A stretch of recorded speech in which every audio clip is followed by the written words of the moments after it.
सतनाम के 2 अक्षर के मंत्र का श्वास उश्वास से नाम जपना होता है। परमात्मा कहते हैं श्वास उश्वास में नाम जपो, व्यर्था सांस मत खो, ना जाने इसी श्वास को आवन हो कि न हो। फिर क्या बताते हैं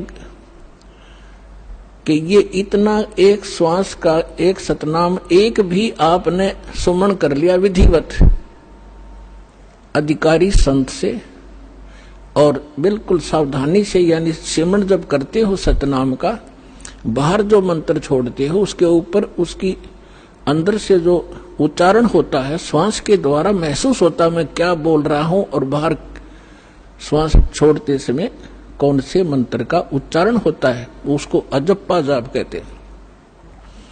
बाहर छोड़ते हैं उस मंत्र के उच्चारण पर आपकी सुरत और नृत लगी रहे, मन लगा रहे। अंदर जौन सा लेते हैं, जो 2 अक्षर में से एक अंदर लेते हैं, उसके ऊपर भी आपका ध्यान रहे। वैसे मतलब नहीं कि हाथ में माला फिरती रहे, सांस चलता रहे और सुमन होता रहे, ये नहीं चलेगा। सुरत नृत और पवन, सुरत नृत मन पवन, ये चारों पदार्थ एकत्रित करने होते हैं।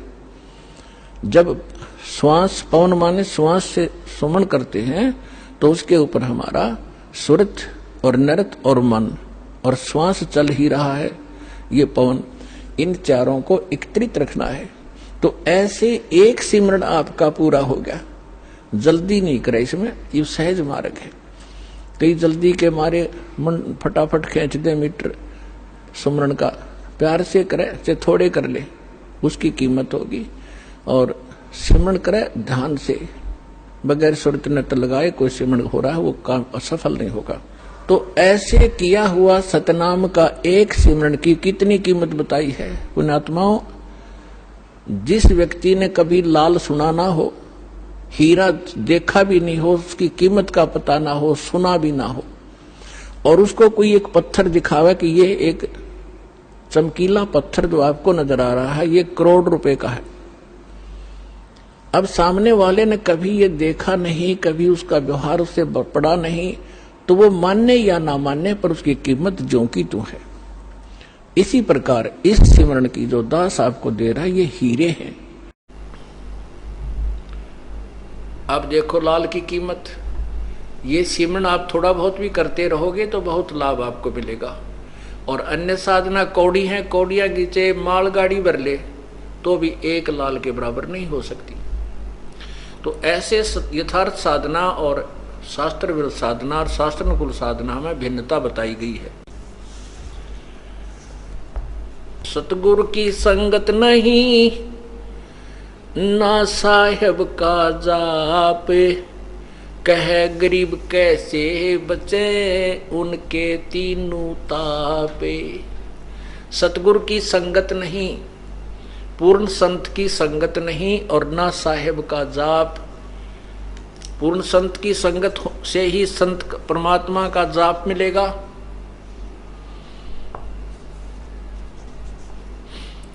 और कह गरीब कैसे मिटे जिनके तीनों ताप, जिनकी विधिवत साधना है नहीं, परम संत मिला नहीं, तो उनके ऊपर आने वाले कष्ट वो 3 ताप के अंतर्गत जो आपको दुख होते हैं, हानि होती है, कोई बच्चा बीमार होता है, स्वयं बीमार होते हो,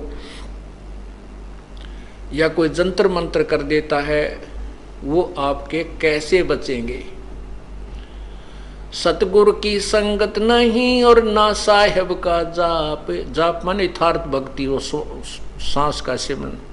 कह गरीब कैसे बचे तीन से तीनों जिनके तीनों ताप, तो उनको 3 ताप का कष्ट कैसे दूर होगा जिनके पास यथार्थ साधना नहीं है।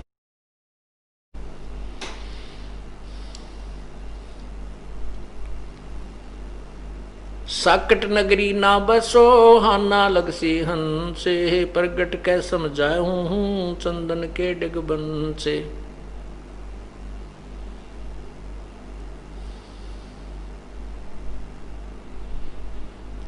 कहते हैं चतुराई चूल्हे पड़ो और चारों वेद बटम्बे, साकट सगा ना बैठियो आको लगे न अम्बे।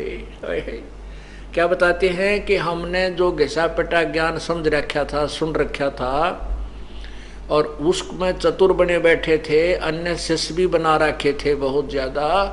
परमात्मा कहते हैं कि जो पुण्यात्मा होगा, जो बुद्धिमान व्यक्ति संत होगा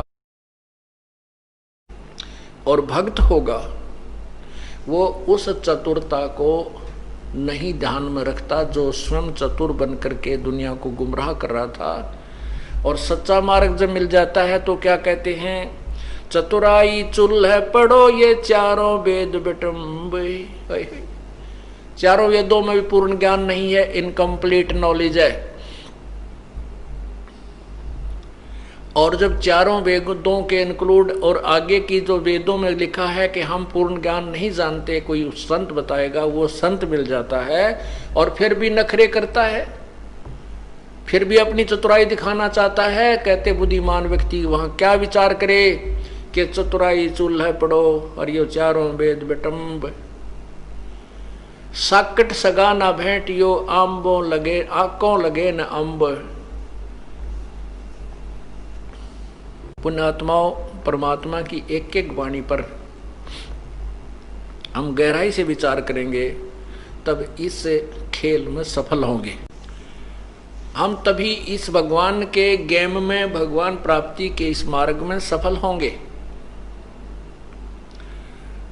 क्या बताते हैं कि साकट सगा ना भेंटियो, कोई ऐसा रिश्तेदार भी ना मिले परमात्मा हमने जो साकट हो, और चाहे वो कितना धनवान हो चाहे गरीब हो, साकट सगा ना मिलवाना परमात्मा। आंख के आम नहीं लगते, आंख के पौधे के आम नहीं लगते, डोडे लगते। रत्न जड़ाऊ मंदिर है लखियो जन उस्थान, साकट सगा ना भेंटियो चाहे हो इंद्र समान। स्वर्ग के राजा इंद्र, और उसका महल बहुत सुंदर बना हुआ है, उसके अंदर लाल और मोती हीरे जैसे हम चिप्स लगाते हैं ऐसे उसके लगे हुए हैं, और बहुत बड़ा महल है इंद्र का। कहते हैं हमारा रिश्तेदार जो भगवान से विमुख है, परमात्मा में जिसकी रुचि नहीं है, उसका चाहे लाख योजन में का तो उसके पास मकान हो, स्थान हो लाख योजन, एक योजन 4 कोस का, और एक कोस 3 किलोमीटर की, एक योजन 12 किलोमीटर का, 12 लाख किलोमीटर में कहे उसका महल बनाओ, इतना उसके पास स्थान हो। 10-20 एकड़ जमीन को छोड़ो, कहते हैं जिसकी 12 लाख किलोमीटर में कहे उसका स्थान हो, उसके पास इतनी जमीन हो, और उसके महल में चाहे रत्न जड़ रखे हो, और साकट सगा न भेंटियो चाहे हो इंद्र समान। हमने वो गरीब रिश्तेदार हमारा अच्छा है जो परमात्मा विश्वास रखता है,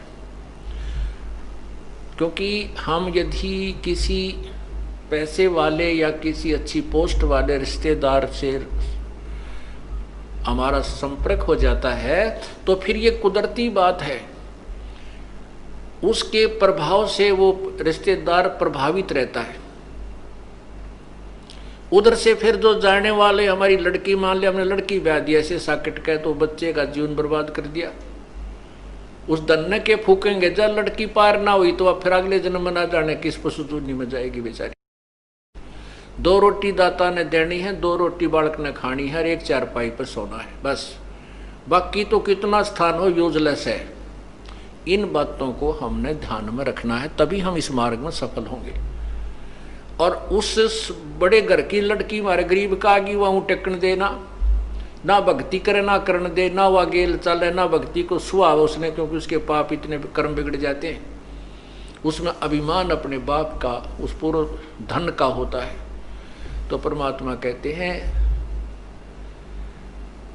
एक रत्न जड़ाऊ मंदिर है, मंदिर कहते हैं महल को, मकान को, और लख योजन स्थान, साकट सगा ना भेटियो चाहे हो इंद्र समान।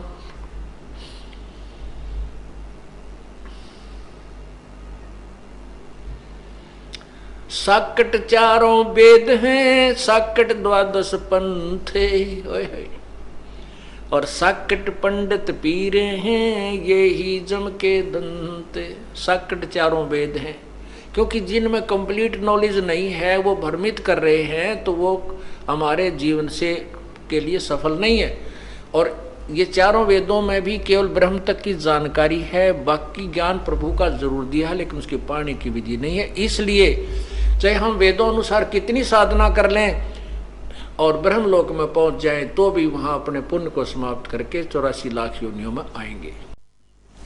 और पांचवा वेद जो है जिसमें पूर्ण ज्ञान है वो सबसम वेद है, वो परमेश्वर कबीर जी की वाणी है, और साथ में उन संतों की अमर वाणी जो परमात्मा से परिचित हुए थे, और उन्हीं की कृपा से उन्होंने अपने जो है ना वो गवाह तैयार किए थे कबीर परमेश्वर ने, कि आने वाले समय में ये संत, इनकी वाणी, इनके वचन मेरा गवाही देंगे कि ये संत कबीर परमात्मा पूर्ण ब्रह्म है, जो काशी में जुलाहा बनकर आए थे। आप भी दुखों से छुटकारा पाना चाहते हैं तो आज ही बुक करें निःशुल्क पुस्तक ज्ञान गंगा।